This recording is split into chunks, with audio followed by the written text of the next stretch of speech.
So I think that's probably a perfect segue into our next presentation. Dr. Ruiz? Yes, ma'am.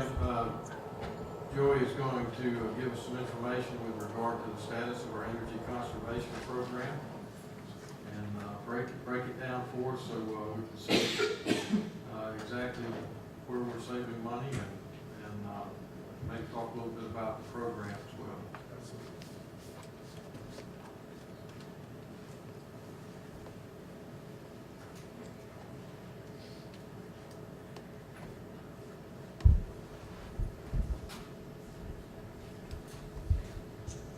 All right, so I'm here to update you on our program, and the period I'm going to update you on is we call it PY2, Performance Year 2. Our first performance year was July of 2014 through June 2015, and this is when we started sharing the savings we got back to Synergistic. The first 6-month period was all ours.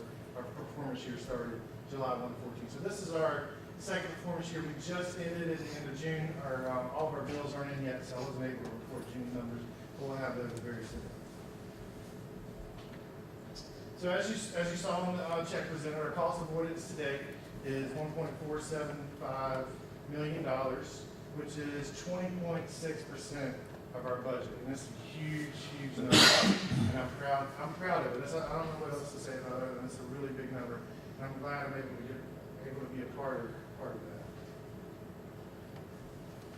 I broke it down between the 2 years. I didn't include our quick start period, which is the first 6 months, but I included the 2 here. And Synergistic projected when they first initially came here that we generate $737,000 in cost avoidance. We actually get about 88% of that at $650,000 in our PY1. And performance year 2 projected was $789,000, and right now we're at 623. June's left to be input. That's one of our bigger months. I'm projecting between $75,000 to $80,000 in just June, so that would get us up close to 90%, 88, 89%. And our percentage went up in PY2 over here, and that's what we're looking to do. We're looking to improve year over year. For our performance year 2, I broke it down month by month so you can see where the savings are coming from. If you look at the months where we have the big breaks, Christmas break in December, spring break in March, Thanksgiving break in November, you can see that's where our opportunities are. People aren't in the buildings. Before we were running these buildings still, now we're not. And that's where we're getting our savings from. We're not wasting that energy. And that's month by month.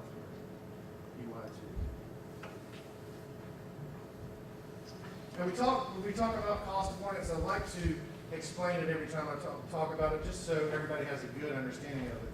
And what it is the value of energy that's not used. If you look at this graph, the top blue line is 2013. So that's before Synergistic came on board. And month by month, each year is compared. So the gold line is 2014. You can see all of those except for January, the first month we were in the program. All of those numbers in usage, this is just electrical usage. This doesn't include water, it doesn't include propane. This is only electrical. You can see that we've used less electricity. And that's how they calculate our savings. You take the difference in the electricity used and you multiply that times your current rate. And that's how you calculate your cost of avoidance. Some of the environmental benefits we can equate with our amount of savings is 9.6 million kilowatts of electricity. That's enough electricity to power Fernandina, all the Fernandina schools, all 4 of them, all 4 of the Yulee schools for an entire year. It's a big amount of savings. Some other things, it's equivalent to removing 1,115 automobiles for an entire year, or planting 137 trees, and preventing 5,350 metric tons of CO2. And when I hear that, how big is a metric ton of CO2? That's how big a metric ton of CO2 is. And we say we prevented over 5,000 metric tons of that. Next thing I want to talk about is the incentive program that we put in place. I worked with Ms. Farmer to get it all together, and we started it in last November. We did it in 3-month increments, so we did November, December, and January, and then we February, March, and April. And we also have an incentive program going on this summer. The incentive program focused on what the staff can do to create their savings. Now, a lot of it has to do with what I do. I schedule the air conditioning, what time it comes on, what time it goes off, and that's where a big chunk of the savings come from.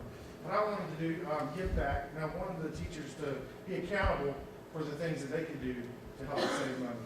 So I go do audits, and when I do audits, some of the things I check for are lights left on, projectors left on. If it's during the daytime, people leaving the doors open, which lets air conditioning out, and there's the waste there. Appliances being left on. I don't require refrigerators to go off during your normal week, but our extended breaks, Thanksgiving, Christmas, spring break, summer, we have to have those refrigerators on. We can capture savings that way. Computer peripherals and anything else using energy devices.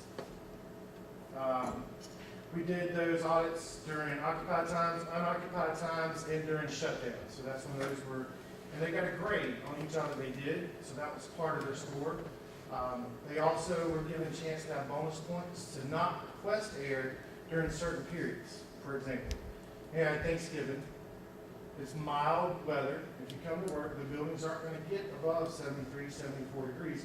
So if they didn't request air, they were allowed to get 3 bonus points on their final grade, which helped them increase the amount of money they would get. That's a good question, Dr. Burns. Sure. So that was during the break time. Yes, one of them we did was the April 30th holiday we had for Shrimp Fest or whatever it's for.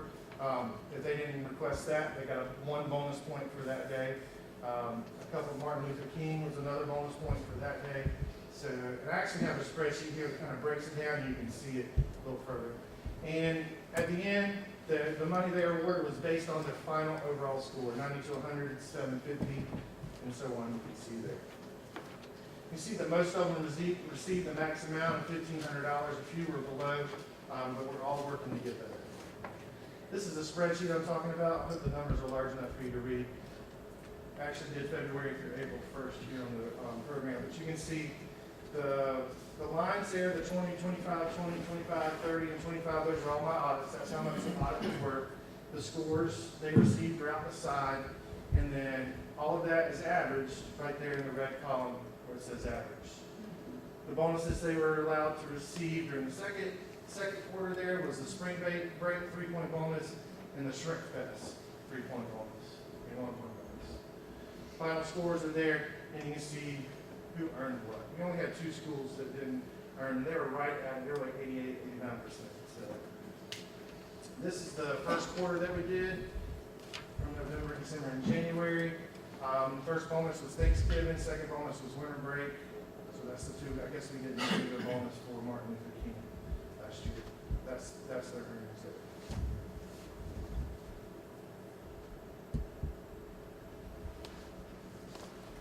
I can send this to y'all if y'all like to look at it later. I'll email it to all of you. Thank you. What's coming in the future? We want to continue to develop the energy conservation culture. The way I'm going to do that is by improving communication with of our program guidelines and our goals and the benefits of the programs. I want to improve the communication to all of our teachers and staff, and that's where I want to start. Also, I want to improve external communications with the local media outlets.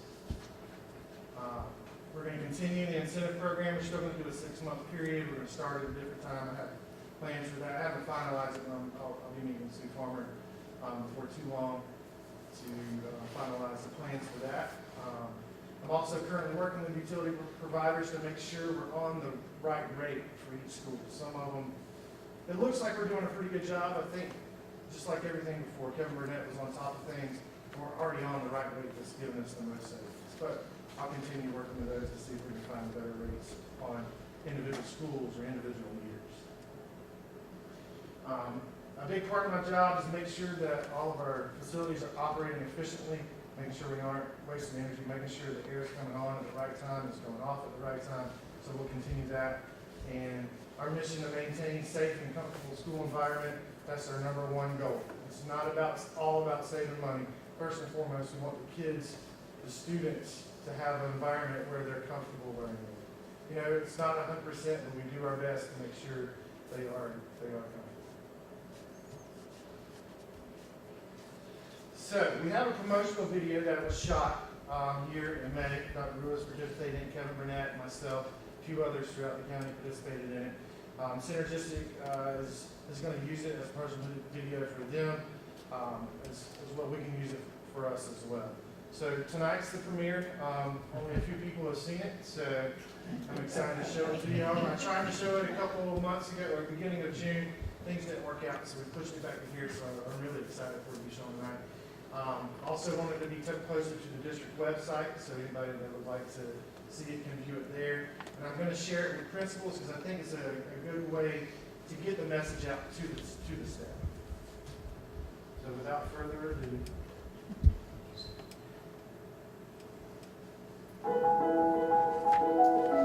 Everybody's faced challenges with regard to, revenues, managing the budget, those sort of things. And we were always looking at ways to reduce our cost in all areas.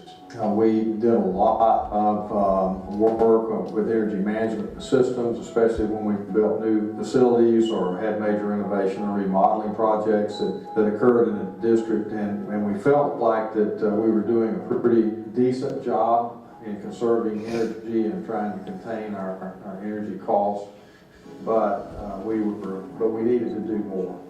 I was skeptical at first when Synergistic first approached Nassau County several years ago. Nassau County already had a pretty ambitious energy program in place. I also was invited to go to one of the national training conferences by Synergistic for myself to go and hear and listen and learn, and went just as someone to go and look and see and hear and listen to see what this was all about. And after going and not being a player, not wanting to buy into the program, came back fully realized there is a way to do things better than what we were doing before we hired Synergistic. I'm working to save money on our utility bills here in Nassau County. And the way I do that is make sure that our equipment's running at optimal efficiency and we're not wasting energy. We're not using energy when it's not needed. So my role is to head up that program and make sure that everybody in our county is aware that we are working to save our resources in Nassau County.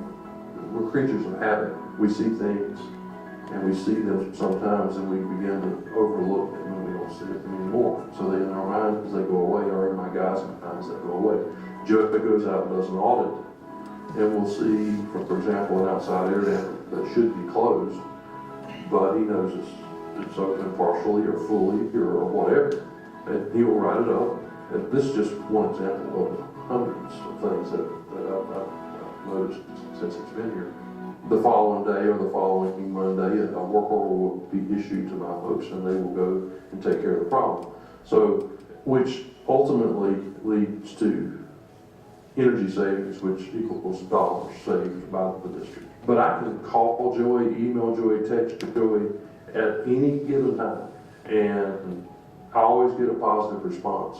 Really, it's mind-boggling when you think about that. With all the spaces that we have, with all the equipment that we have, all of the things that could go wrong, Joey seems to stay on top of. We can look at the cost and we can look at the data that is generated from the program that we have with Synergistic, and then it helps us make adjustments where they are needed. So I think that's the most important thing, is having that data and having that information that allows us to make good decisions. I started the incentive program to be able to give back to the school, because they're the ones that are at the heart of the program. So I want to be able to give back to them. The way I did that is to set up a program where I can come here and see how their school is complying with the requirements of the energy conservation program. And if they're doing what they're supposed to be doing, they're able to get money back. Our energy specialist has helped us capture savings at our school. He has helped us when we have events to understand peak demand times. so that we're able to capture savings during those times. It's just become a part of what we do each and every day. And our role in that is that we're role models for the students, so when they see us do that, they follow along. The efforts that our staff took were reinvested back in to be able to support them. Not just because we're saving energy, but because we're actually, through the incentive program, seeing monies and materials come back into our classroom. I think at our school, it has made a difference because we know that if we're saving money, we get rewarded in that way. And there are lots of things that we need to use money for the students. Up to this point, we have avoided cost of about $1.3 to $1.4 million for energy expenditures in our district since the implementation of the program. Hopefully, as we go forward, we can continue to improve upon that. I think that's the biggest message to our employees. All of us need to work together. All of our teachers and all of our employees need to pull in the same direction in a broader context to understand that we're trying to be good stewards of the money that taxpayers pay to support our school district.